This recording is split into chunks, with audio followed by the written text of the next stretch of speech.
said that, we both had no problem putting it second to Ace funny. Frehley's. Now you have Eddie Kramer, who produced this album. Yep. Eddie Kramer produced the first Kiss demos. Eddie Kramer produced Rock and Roll Over. Yep. Eddie Kramer was different from the other producers that Kiss worked with in that he wanted to bring out the best of those four guys. Those guys playing. He's Not like, bring in people who could play it the way that he wanted it played. You are Kiss. Let's get the best out of Kiss. And when he did that, we've got Rock and Roll Over, which is just a fantastic album. Yep. And to a lesser degree, the first album, he didn't actually produce it, but he produced the demos that created that album. Right. And of course, Eddie Kramer worked with bands like Jimi Hendrix, so he was a legend. And there's a reason Ace Frehley would want to work with him right there. Oh yeah, being totally. a huge Hendrix fan himself. And Ace Frehley had Anton Fig on drums here, who would play with him for years later.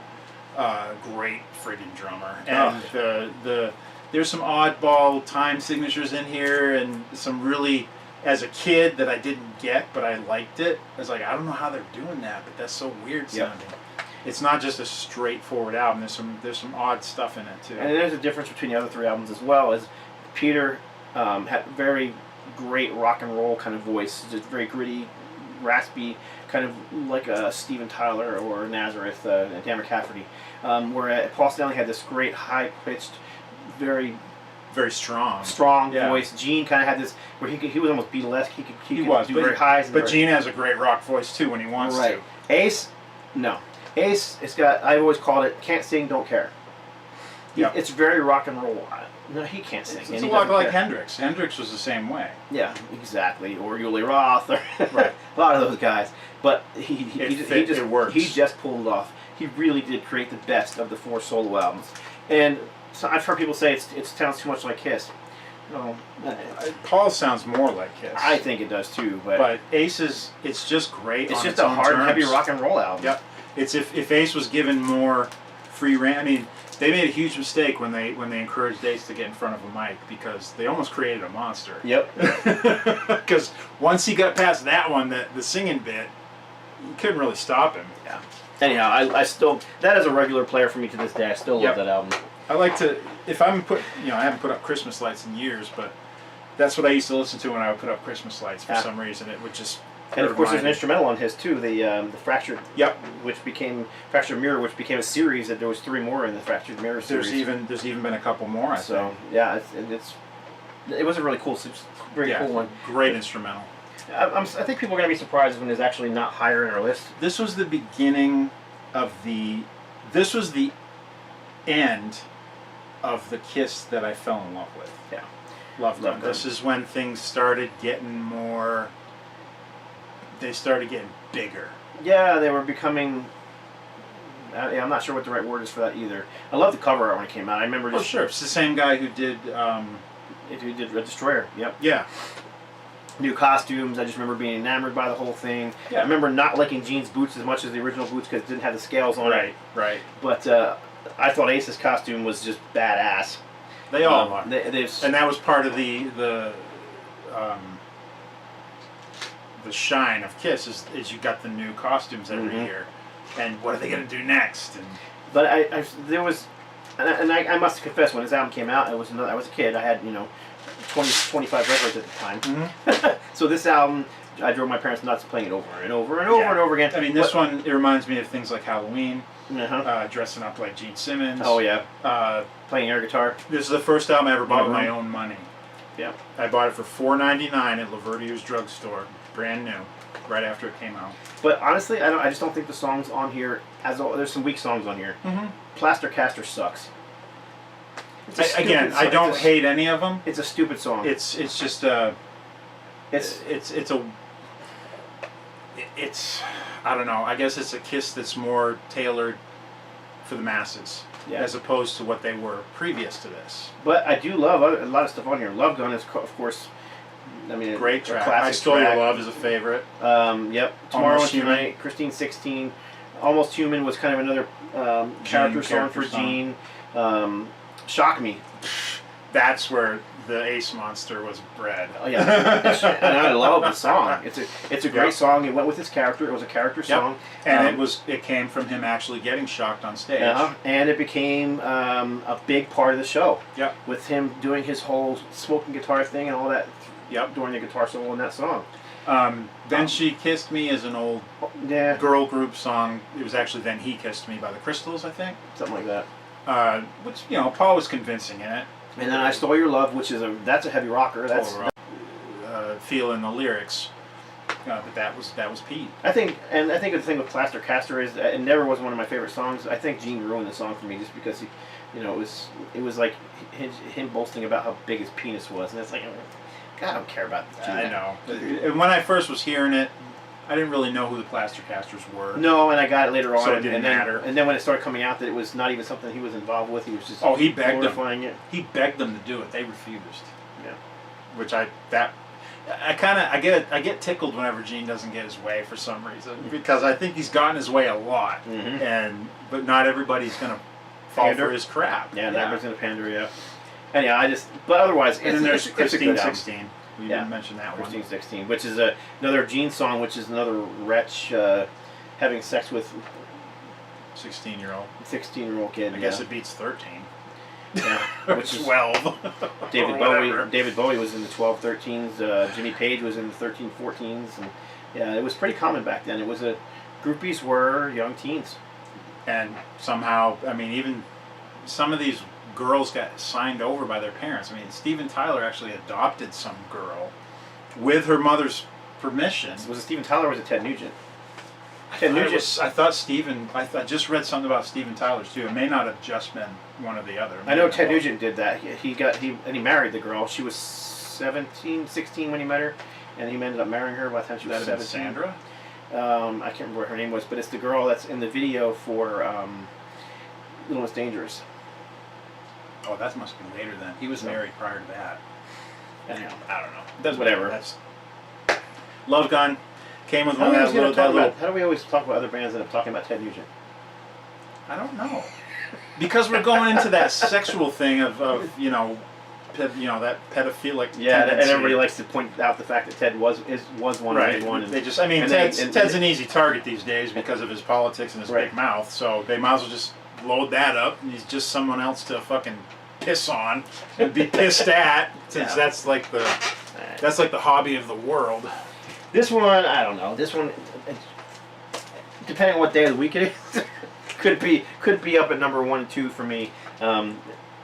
It could have been. It's the first Kiss album. And this one we got the original one, 9 tracks. This has got the 10. This didn't have Kissin' Time. They added that later. Yeah, but iconic cover.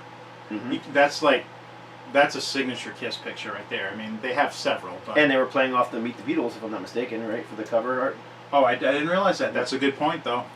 That is kind of the same setup as the Beatles, and I've always heard it said that Gene was like, he wanted their faces to be the most recognizable. Right, and it was basically the Beatles were known for the 4 guys, and each guy was a big part of the band, and that's what he modeled Kiss after. Very much. He took it to the next level. Obviously, right. The Beatles didn't have.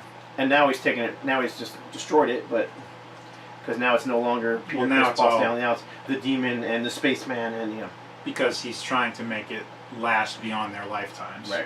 Which doesn't appeal to me at all. No, but regardless, great album. Kind of campy for the '70s. Has very diverse. So you got heavy songs like Rock Bottom on here. What other songs were on here? Rock Bottom's not on here. That's on Dress to Kill. I'm not sorry, Rock Bottom. What am I thinking of? Black Diamond. Black Diamond. Thank you. With that heavy intro, that 100,000 Years is on here. Great song, 100,000 Years. Yep. Nothing to Lose. God. Strutter, Firehouse. These are just Strutter. These are all very heavy songs for the time. And it's the opener. Yeah, it's a great album. Great songs. This is always so freaking hard to read. I hate that they're written in this curve. Not only are they written in the curve, but they're this pink color and it's very thin font on a black, and it's just hard to read. One of my favorite cuts on here though is Let Me Know, and it's something they never really revisited much live, but it's got all three of it's got Peter, Gene, and Paul taking lead spots vocally, and some of the best harmonies they ever did. Love that tune. Yeah, very Beatlesque in the harmonies. Yep. But and then this is a later pressing. This is also on Polygram. Yeah, and it also has the barcode with most of them. I didn't realize that. Still pretty cool. Yeah. Yeah. Then the other thing is that the guys all did their own makeup, except for Peter Criss on this one. He let a makeup artist do it, and you never saw Peter look like that again, did you? no, Never. That he looks like version of him is like, it's almost like he's out of the Black Panther movie or something. And I mean, it's wicked cool, but and then Ace did something that nobody else did. He actually silver spray painted his hair to give it that silvery look you see here. This was a one-shot deal, and I mean, and even Gene's, look at Gene's makeup. It's so much more top-heavy. Yeah. It never looked like that again. But that's kind of cool about this too. I've seen this also with Paul having The mask. the raccoon type mask, which I'm so glad he changed it. But it Otherwise just, otherwise it couldn't be the Star Child. That's true. He would have had to been the Star Child. the trash panda. Star Child. Yeah, so I love that. That's probably my favorite part of the album is the odd makeup, because it never looked like that again. I mean, it was the start of something, and it flopped. The album didn't do well for them at all. But again, it was the band's being built up by their label. Casablanca was a small label at the time. Oh, it was brand new. They talk about putting everything into a band. Yeah. I mean, they're literally mortgaging their home and all that other kind of crazy stuff. Oh yeah, they're running on credit cards and. All right, I know a lot of people who love this record, and I do too. It rocks. It's a great record. It I rocks. know a lot of people who put this at number one. Another iconic cover. I mean, that's just a classic Kiss shot in the. With Gene and his Floods. Yeah, I've seen so many bands try to reproduce that kind of thing. Yep. They'll wear their suits and do a picture scene like that. It never quite rose to this one. It's full of great cuts. It's got, arguably their first single, Rock and Roll All Night, was on here. Which, unfortunately, didn't really happen until Alive, but... Yeah, I mean, the versions on Live were so much meatier, even though they were doctored. It's got a... see, we got Rock Bottom, which is a killer song. Yep. I think that was a Freely composition, Come On and Love Me, Anything for My Baby, great tracks. Yeah. Getaway. Love for All I Can, which was a Wicked What Lester. song am I looking for here, though? Rock and Roll Over. Room Service, Two-Timer, Ladies in Waiting. Getaway. Parasite, is it on here? Parasite's on Hotter Than Hell. Okay, Parasite is the song. Come On and Love Me, great one. Yep, another great heavy song. She. Rocker. She's go. my favorite on, and that's another Wicked Lester tune. That was an Two old Wicked song. Lester songs on this one. That they revised, yep. Yep. And Love Her All I Can is pretty much identical. Yep. They took out some instrumentation like flute and congas, and just did a straight. I think you can. Isn't it on the Kiss box set? You can hear the original version of that, I believe. Oh yeah, I've got a bootleg that has all that stuff. I actually really dig the Wicked Lester stuff. I like it a lot, more than I like probably their versions. But it's because it's a little proggier and it just had an earlier sound to it. Another album that a lot of people would put at number one. I love the album. It stands alone, I think, in the catalog. Very different. It was very experimental for them at the time, which is as much as their producer as it was anybody else. Bob Ezrin. I mean, this was a quantum leap from Dress to Kill, right? or Alive. But, totally. Like as we were talking earlier about Eddie Kramer, where we're like, let's try and get the best out of those four guys. That wasn't Bob Ezrin. No, Bob Ezrin sent them to school, put the dunce caps on them first, then sent them to music school, just completely pushed them beyond their limits. And you had everything on here. You had orchestras and children's choirs. Yeah, which Bob Ezrin is famous for. Yeah, I mean, think of some of the other albums that he did. Love It to Death, Alice Cooper, he did Elder, he did The Wall. The Wall, yeah, that was one of his big ones. Huge. Yeah, which came after this. Yeah. He also had some major flops, but yeah, but this album was epic. He's got a definite style, and he's a producer that is extremely involved. But he got one of the greatest Kiss songs ever on here called Detroit Rock City. Yep. You've got a Gene character song in God of Thunder, which was written, of course, by Paul, and there's demo versions with Paul singing that. But they really captured something with God of Thunder. Yeah. Really. King of the Nighttime World, which is pretty much a forgotten song, but I like that song a lot. And another cover. Yep. Great Expectations, again. It's a Gene song that could have gone on a solo album. That's the kind of feel that it has. You've got great expectations. And when I was a kid, it was like, you've got wings like an eagle? What is he saying? Sweet Pain, Flamin' Youth, two of my favorite cuts on here. Shout It Out Loud, which is a concert staple to this day. Never, even back then, it was never my favorite. It's another anthem like Rock and Roll All Night. Yeah, it was definitely a play on Rock and Roll All Night. It's fun to sing along. Beth, the B-side that became a massive hit and sold them millions of records. Mm-hmm. People bought it assuming that they were this ballad band, and Yep. of course they weren't. Do You Love And Me? You Love Me, which is actually a great ballad in itself.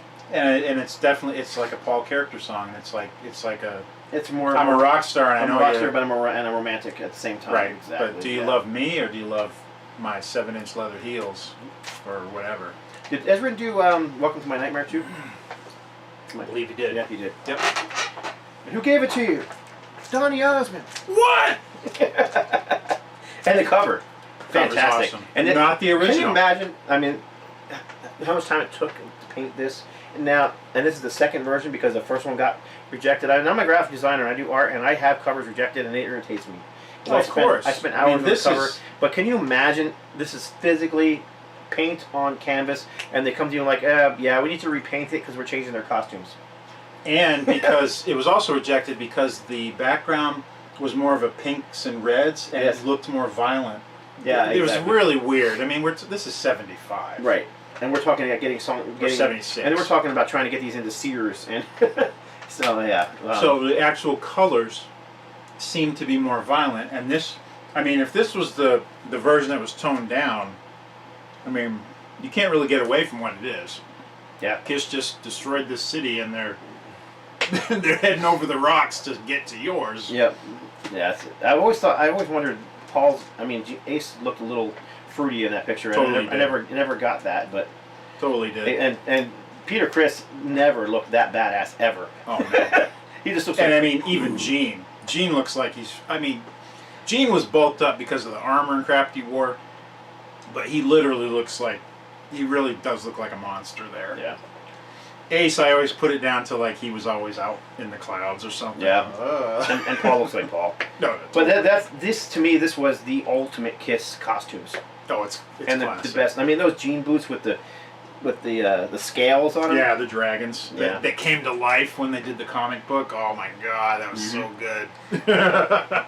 All right. I love Destroyer. I love it. For some reason, this one shows up a lot lower in a lot of people's Kiss lists. To me, this is a top 1 or 2. I like it that much. It's the best of the first three in my I think. I love this record. It's got a lot of deep cuts that they really don't revisit. No, Mainline, no, Strange Ways never gets played. Strange Ways. I I mean, mean, Ace plays it Ace- now. yeah, because it was an Ace composition. Right. He didn't sing it, or Mainline. It was And Peter I've Criss. never been able to find a copy of him singing it. For some reason, he will not sing it. No. It's always either Peter or that other guy that sings with him now. You had several different guys who sang with him in the past. But never Ace. I was like, why won't you sing that one song? That's all I want to hear. And then you always have people that say, Kiss were bad musicians or they weren't good musicians. It was all just gimmick, and of course it was a lot of gimmick. But of course. I I try to imagine all the songs without it, and I don't know. I don't know if they would have. But I mean, a song like "Going Blind" that's just great a great musicianship, song. and it's It's a great great song. songwriting. It's a great song. But then you got can't- songs like "Got to Choose," definitely a heavy '70s rocker. Yeah, all the ways on here. "Hotter Than Hell," which is a song that used to irritate all the parents because all the kids were running around saying "hell," and that was a bad word back then. And really, I mean, the lyrics are so tame compared to what you Yeah. would think they are. "Let Me Go Rock and Roll," which is a song they still play live to this day. Parasites on here. I'd much rather "Parasite's" awesome. Yeah. That riff. I mean, that was a heavy. Early Ace composition, That was a which heavy-ass he riff. does sing that one now. That was a heavy ass riff back Yes, in it was. what '74. Still is. Still a heavy one. Yeah. Super heavy. Anyhow, it's I love this album. It's very and then of course we got that whole Japanese look. Yep. We just talked about this in the other video. So Yep. the kubaki in Africa. Kabuki look. And yeah. Yep. When the album wasn't even released in Japan yet. Yep, it's just full of that kind of Japanese motif. They became huge. They definitely big became time. huge in Japan. But Japan loved them. so did Australia. Funny thing is, in Australia they were still huge in the '80s. Before after they fell in the United States, Yeah. they were still huge. Yeah, that's what was weird. A lot of bands did better in Europe when All right, this one would have been lower in my list. It was higher in because I absolutely love this album. It's one of my and I love it favorites. too. So don't get me wrong. It's just, Okay, what we got here is 3 versions of The Elder. Now, I didn't revisit Elder until after Creatures of the Night, when I had my second big Kiss, second wave of being in love with Kiss. Because for a while, like after Unmasked, it was like, okay, now it's kind of embarrassing to like Kiss. yep. I remember So that. you'd hide your records in a box in the cellar, and I remember Chris Alanek and we used to revisit them every now and then, like, and it would totally be like a guilty pleasure kind of thing, like, I can't believe we're listening to Kiss. But that's what was fun about them, too. I never even gave this one a shot until post-1982, after Creatures, when I got back into it. And then when I did, I was like, man, I really like this album. I like it a lot. It's another Bob Ezrin at the helm. Yep. I got 3 different versions here. The first one, the track listing came out one way, which suits the storyline best. Right. Then they redid the track listing to try and make it more commercially viable. Which didn't really. No. And then I've got another East German version with the difference in the logo. This album, I shouldn't say this album, but starting with Destroyer, which we just talked about, and we talked about Bob Ezrin kind of not caring about if it was just those 4 guys. That I think that really started tearing the band apart on top of other things, and it just went further on here. I mean, when things like on Sweet Pain on Destroyer, when Ace recorded a solo and then it was replaced by a Dick Wagner solo. Mm-hmm. I mean, I would, if I was in that band and that was me and I recorded a solo and then they without me knowing went back and had some other guy who's not part of the band record it. Right. I'd be freaking pissed. And I think he was, and I think beneath all of the chemical refreshment he was probably involved in, that was probably part of what even pushed him further into it. Because you got people that are involved in stuff like that. They're probably not going to be the most confrontational people. Right. In situations like that. I don't know. That's my theory anyway. Well, in this one, Ace was now the loner because Peter Criss was gone. Mm-hmm. You have Eric Carr in place. Eric Carr wanted them to do a heavy rock album. He wanted a heavy metal album. And in some of these songs, they did. No vote. Yeah, they did. But he didn't have a vote, and Ace was outvoted on everything. And Gene and Paul wanted to do this concept album. Which was a great idea. They wanted to do this. They wanted to prove that they were better musicians than everybody gave them credit for. Right, and this is probably the most intelligent album they've ever done. There's not a single song about, tits and ass, sex, drugs, and rock and roll. Not that Kiss sang about drugs, but, well, sometimes it did. Alcohol. Yeah. I mean, there's no Plaster Caster on here. No. Let's put it that way. But it's a story that runs 16. through that could have been really developed and probably could have turned into something had it been anybody but Kiss. And they wanted it to. I mean, it was Right. set to be a book or a movie or Right. both. And, yeah. But the story, there are some songs out here that are brilliant. The Oath is what ended up being the they put it as the opener for the more commercially viable track listing. It's a heavy tune. When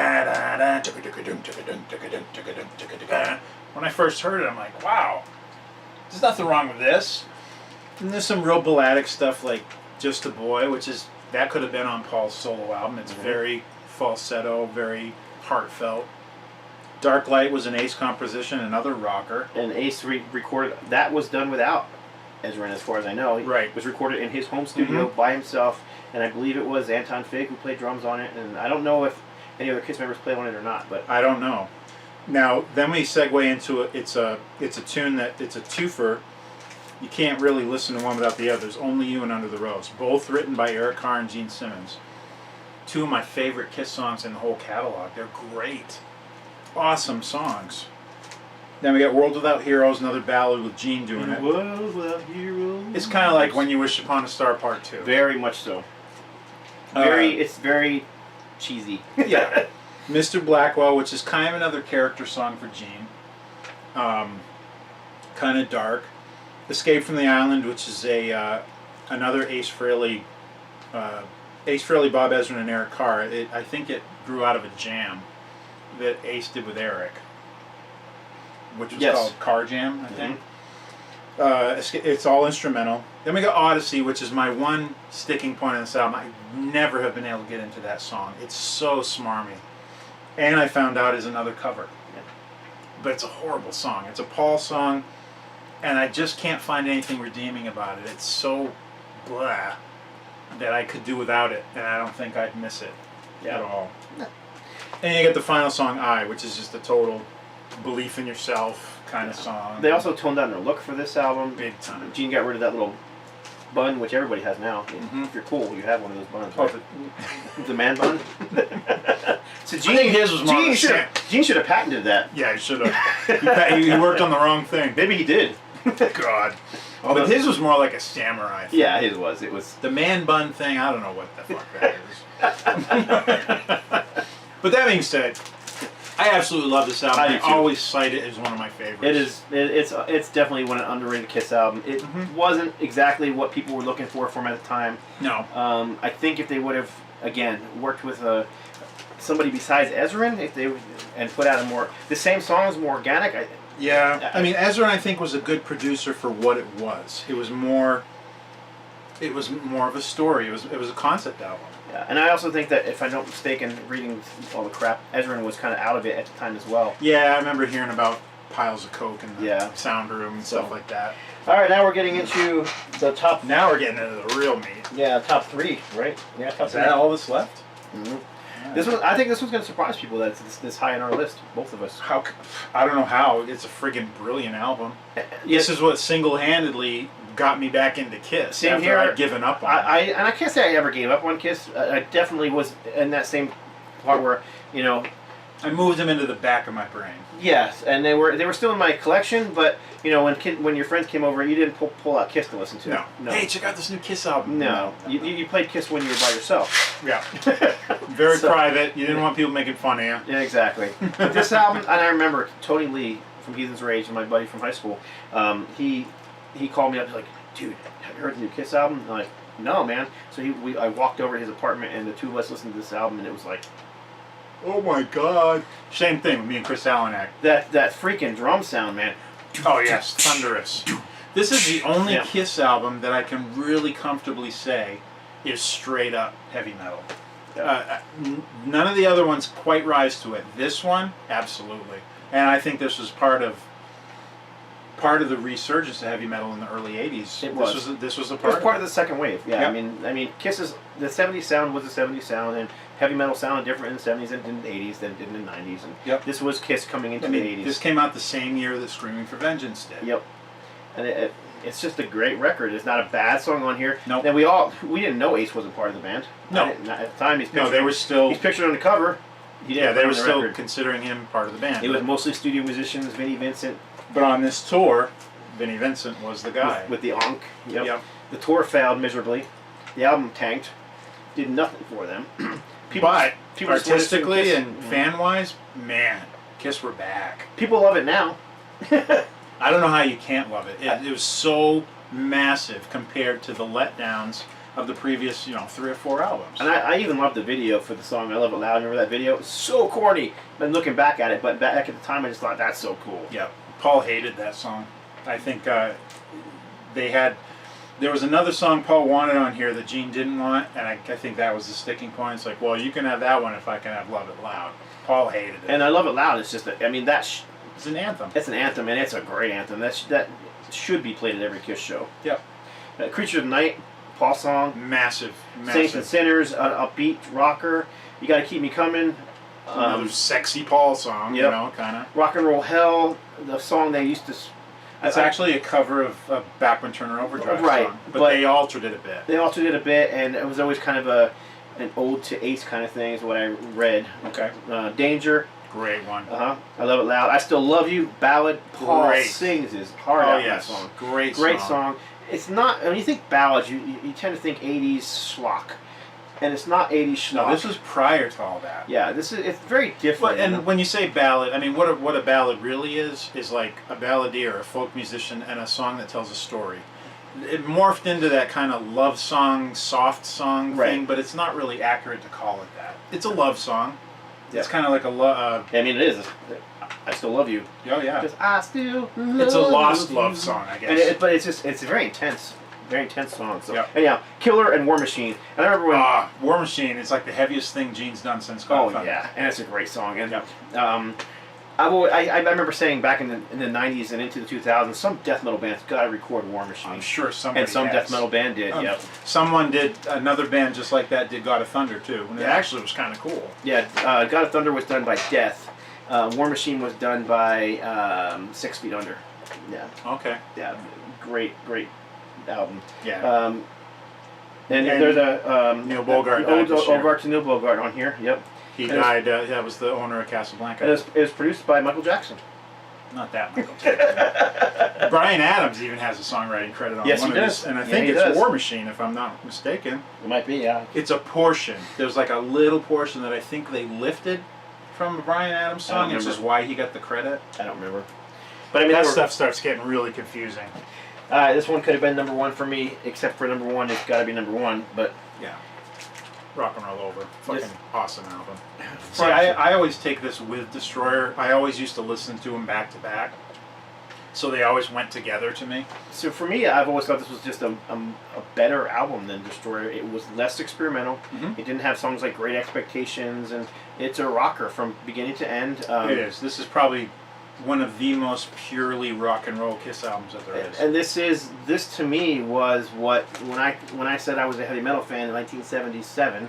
This is what I was talking about. Mhm. I mean, you got let's see, we got Love 'Em and Leave 'Em, Hard Luck Woman, which is Originally written for Rod Stewart. Yeah, they by decided Paul to use Stanley. it.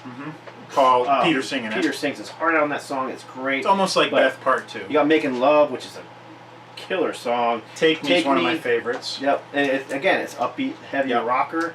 Mr. Speed, another upbeat, heavy rocker. Calling Dr. Love, another Gene character song. Baby Driver. Baby Driver is one of my favorite Kiss songs ever. Go, baby driver. That's be where- driving on down the Yeah, road. that's where Peter's rock and roll and soulfulness is, and the song is just fucking heavy, and I think Yeah. he wrote it. Yeah, it's great. It's not an Ace song that he sang, Right. And that's a fucking heavy riff. And then Ladies Room, which is typical Kiss, but Typical it's, Gene. but it's a very cool song. Did we say Take Me? I think we did. I Want You, the opener. And then that's the a Love 'Em Paul. and Leave 'Em is on here, and See You in and Your it's See Dreams. You in Your Dreams, which Gene later redid on his solo album. Yep. I've always liked this version better. It's Me a little too. more rockin', a little more organic, a little more raw. Eddie Kramer. I just like Eddie Kramer. He's the guy. And this It's a is great album. I mean, he did the Ace solo album, he did this album, and he's just a great producer. He's just done some of the greatest albums in rock and roll history, and I think this is one of them, including the cover art, iconic cover art. Who did the cover art? I'm just saying this is. Oh, iconic. I was going to say, because the cover art, I don't remember the name of the artist, but he also did Sonic Boom several Yeah. years later. Similar, nowhere near cool No, as this is but- it's an iconic cover, and I've seen this cover redone many. Anthrax just recently did similar vibes, and I've seen other bands do it too. But it's just iconic. I mean, it's playing off these characters. Yep. And again, it's identifying these 4 characters. But man, it's just awesome. Yeah, yeah, there's definitely something special about it. And it came with a die-cut sticker of the Yeah. cover. Again, the one I got didn't have it. I think it was like a Columbia Music House version. Yeah. Didn't have the stickers. I got them now. Last one, number 1. I don't know what the difference is between your 2 copies, but we'll find out in a second. One, this is a reissue. That's the blue label. This is the desert label. Ah. Kiss Kiss Alive. Alive. First one I ever owned, 1976 Easter morning. It was in my Easter basket. Yeah, I remember I've got 2 versions too. I think I have a Canadian version, and it's up here in French, in Oh, okay. English, something like that. I don't know. Yeah, this one's on the You original. can't be a Kiss fan and only have 1. No, no. Yeah, and then if you don't have This the is- booklet, I wish I still had. I might somewhere. My very first. It's beat to crap. My very first copy of this. This is on the Blue Casablanca label. This is on the later Desert Scene with the camel on it. Yeah. I must have spinned this album hundreds of times when I was a kid. It took me on a journey. Yep. Because it really felt like it was a full-on Kiss concert all the way through. And each side was so specific. Every side has its own character. Yep. And every performance is raw. It's heavy. I mean, Mhm. it's energetic. You get that. I mean, is it all live? No. No, it's severely very, doctored. very doctored. I don't care. If it was... No, I don't care at this point either. I mean, there's other great live albums that have had similar treatments. Unleashed in the East had a similar, Yeah. very doctored.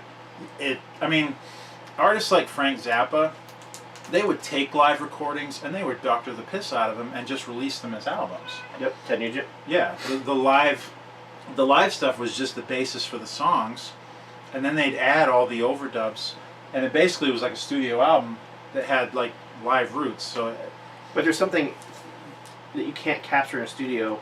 There's an energy. If you ever, I don't know, because you've been on a stage in front of people, as have I. There's something energetic about it, feeding off There the is. crowd that you cannot capture in a studio. because there's an urgency of I can't make a mistake because I can't. Right. I've got one shot, Right. kind of. And there's an energy that you feed off of Yeah. in that crowd. I mean, you're pumped, you're ready to go, and that You can feel that in this record, in Yeah. my opinion. Great cover. I mean, yeah. iconic shot. It is. It's not an actual live shot. I mean, it is a. No, in fact, I've got a poster of an outtake from this shot, and they're obviously not playing. Back cover, iconic back cover. I say iconic yeah. a lot in this video. Oh, but it is. I mean, it's great. And I've seen Can you- pictures of these guys older, like our age, Mhm. that holding the same sign like when they're old guys. And Yeah. it's so cool. Again, it had the booklet, it had the center spread with the photos, and just nothing. The drum solo in here is amazing, and people Yes. people can put down Peter Criss as being a It's one of the most memorable drum solos ever put on record, as far as I'm concerned. And it was the first real drum solo I ever heard. yeah. And everyone would tell me, "Oh, this is wicked cool 10-minute drum solo on the Kiss album. You got to check it out." And I'm like, I loved it. it's I actually still pretty do. cool, man. My son became a drummer, and when he was a teenager, he was working on a drum solo for a performance he was going to do. And I'm like, I can't remember what all the 3 albums, but this is one of the 3. I'm like, listen to the drum solo in here. Listen how he pulls the crowd, and it's not a boring drum solo because he's got the crowd with him. Mhm. They're clapping along. They're into it. Yep. I said, that's what you got to do. You got to get the crowd into it, and he ended up using that to employ in his drum solo. So anyhow, side story. Yeah, this was the beginning of my hard rock experience. Life-changing album for me. Kiss Alive. Kiss Alive, yeah. Yeah. I know. I always loved this guitar too. Not one you saw him play that often either. The Oh, the Thunderbird? Thunderbird, yeah. Yeah, you never saw Peter. I mean, Yeah, and it's actually on the cover. So and Ace has got his guitar inverted. I think this is a black Les Paul he's playing with the triple pickups. Of course, one of them's probably his smoke pickup. probably, But yeah. And then and then Gene's just lean as a friggin' sirloin steak. so skinny, man. I know, totally. And that's about as badass as he ever looked right there. Yeah, it's just an iconic shot. But It is. anyhow, that's our Kiss worst to best. Yeah. You wanted the best and you got the best! The hottest band in the world! Yes! The death metal version. God bless. Stay strong. Bye!